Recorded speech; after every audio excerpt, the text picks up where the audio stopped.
I'm going to show you the exact way that I streamlined my meal planning process.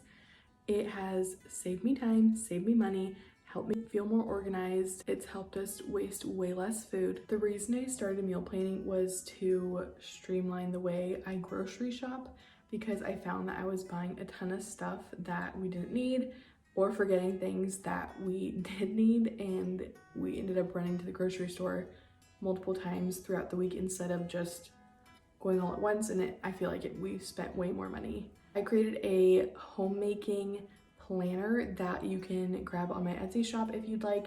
If not, you can just grab a notebook. If you find yourself needing just help to stay organized and just to start the dang thing, definitely go check that out. I'll link them in the description. I separated this whole process into 5 separate categories. The first step to this process is getting meal ideas, and I usually just do dinner and lunch, and then we kind of do the same things for breakfast. The basics are eggs, breakfast sausage, and smoothies and yogurt parfaits. So I kind of just switch between those, and then sometimes I'll add something fun like pancakes or crepes or something like that.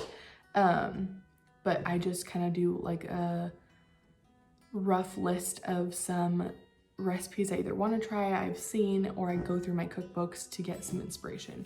So I'm gonna flip through this for the next few minutes and get some meal ideas for the week, and then I will jot them down in my little notebook.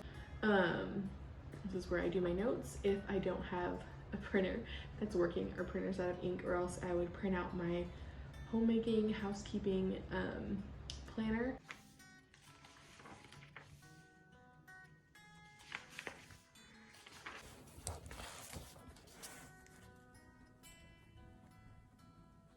The second step is making a rough outline of the meals that you're going to be making for the week. I usually title this list "This Week's Meals." Here I just write out a B, L, and D under the day of the week and write the breakfast, lunch, and dinner, and then fill it in for the rest of the days, and that's it. So I'm going to take my this week's meals list, and then I'm going to get a new note out, and I'm going to write down all the ingredients that I know I need and go through the recipes I need to look at and write down every single ingredient that I'm going to need to buy. If I know I have it, I will not add it to my list, obviously, but this is a great time to go to your fridge, go to your pantry, kind of look through what you already have so you don't double buy. This is a very important step. I call this step the to buy list. So again, I'm just gonna go through my weekly meals, this week's meals list, and go through. So breakfast, avocado toast. I know I will need to make some bread. I'm just gonna add it to a separate list and then kind of go on from there. So I know I need chicken for this avocado chicken pasta salad, and I think I need to restock on pasta too, so I will write those 2 on the to buy list. So while I'm making this to buy list, I'm also going to take you in the pantry, and just looking in here, I can already see that I need flour, chocolate chips, baking soda. I don't have olive oil, and this avocado oil is really low, and I need honey, and this is all stuff that's usually in here. And by looking back here, I could restock on sugar and brown sugar, but I'll probably hold off till next week because I don't have a ton of baking planned this week. So as I've been looking in the fridge, I can see that we need milk, and that was not on any of my recipes. Clara still drinks milk. We get her whole, usually grass-fed, when we can find it.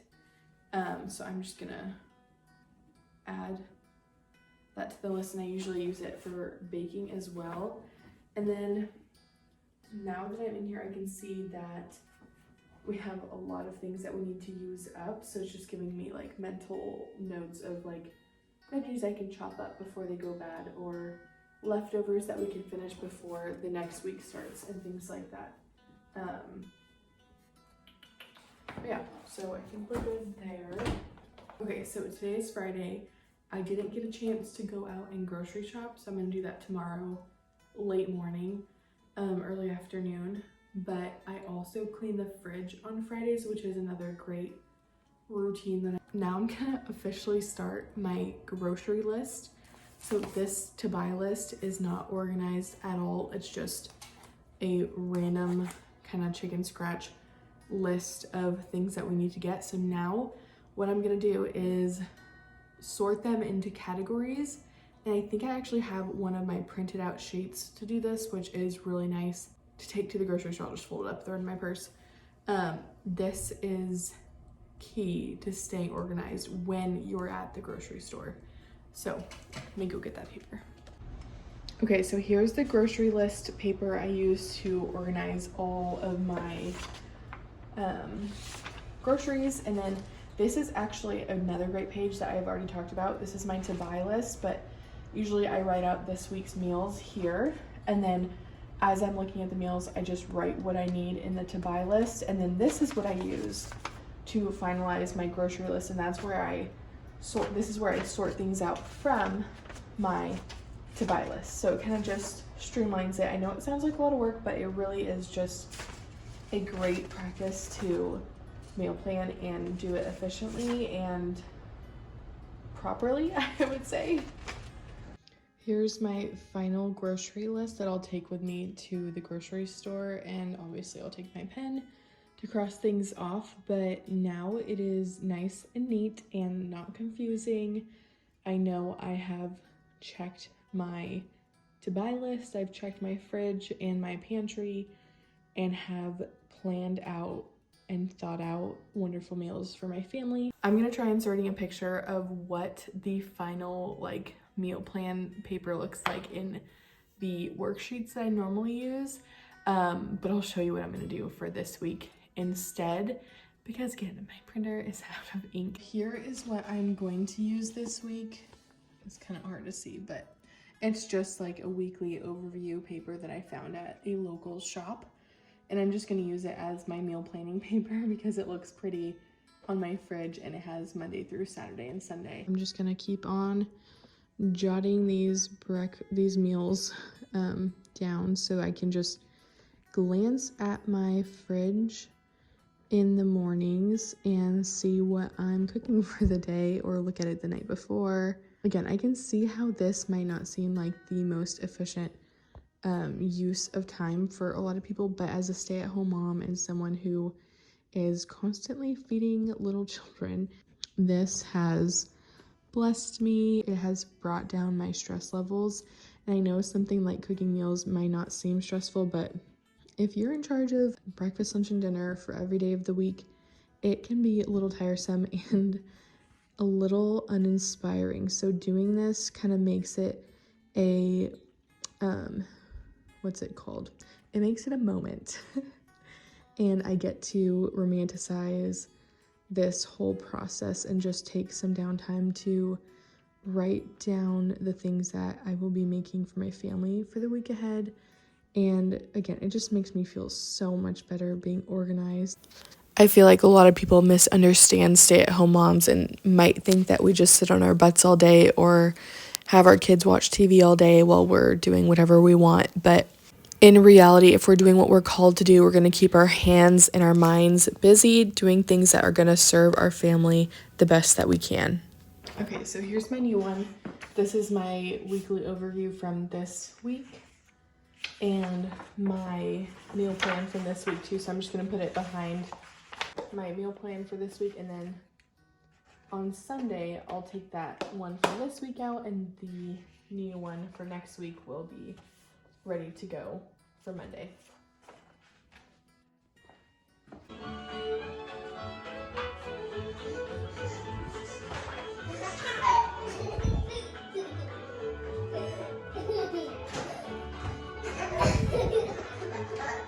Thank you so much for watching, and I hope it was helpful. If you decide to start meal planning and using some of this system or all of it, please let me know how it goes. I'd love to hear it. I thought I would leave you off with one of my favorite homemaking quotes. Time is never wasted when you use it to create a better environment for your family and for others. Home is a place where busyness is proper, called for, and desperately needed. Don't neglect to busy yourself with your homemaking.